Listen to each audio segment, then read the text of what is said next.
Recientemente, el Ministerio de Salud Pública y Deporte inició un trayecto para educar toda funcionan of organizationen, fundationen of organisationen dat dependen de fondo público para atender un curso obligatorio de Good Corporate Governance. Meda de taller aqui está parte de tres sessões, tá para hisa e qualidade em qual fundação tá manejar, conta reunir, conta manejar fundo de governo, pero especialmente conta responsabilizar para cada florim com gasta. Se man passar a um lugar é de 2 sessões.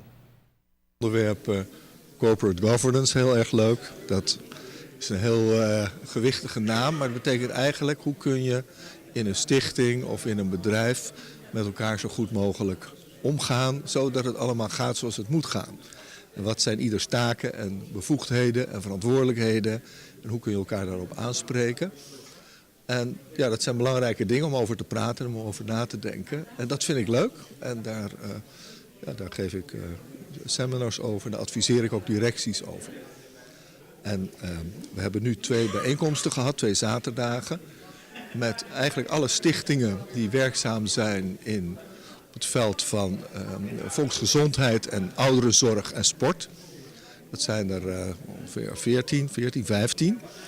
En met hen hebben we gesproken over hoe ze functioneren en ook hoe ze beter kunnen functioneren, hoe ze met elkaar kunnen samenwerken. En er zijn eigenlijk 2 onderdelen, met elkaar daarover praten. Wat zijn onze mogelijkheden, wat zijn onze kansen, wat zijn zwakkere punten, hoe kunnen we die verbeteren. En tegelijkertijd ook, zowel vorige maand, op 7 mei hebben we dat gedaan en nu weer op 4 juni, een stuk educa met elkaar eigenlijk leren dingen die belangrijk zijn voor een bestuurder of een toezichthouder.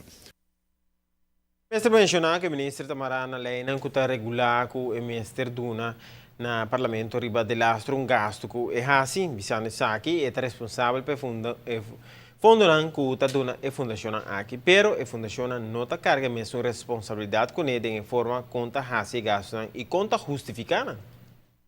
Tem conta para nós chegar a soort de guideline, een soort de richtlijn, onde nós que ancora par de critério mínimo de que o bom governação está suposita de deporte por seguro de salubridade. Então, de 3 sessões, que vai bem provavelmente em agosto, nós fazemos seminário e viaja que se nós cobra ticket, no gran cost, para full veld, onde nós vai apresentar a richtlijn agora. Então, nós queremos junto com cultura, NGOs, stichting, etc., para firma e richtlijn aqui.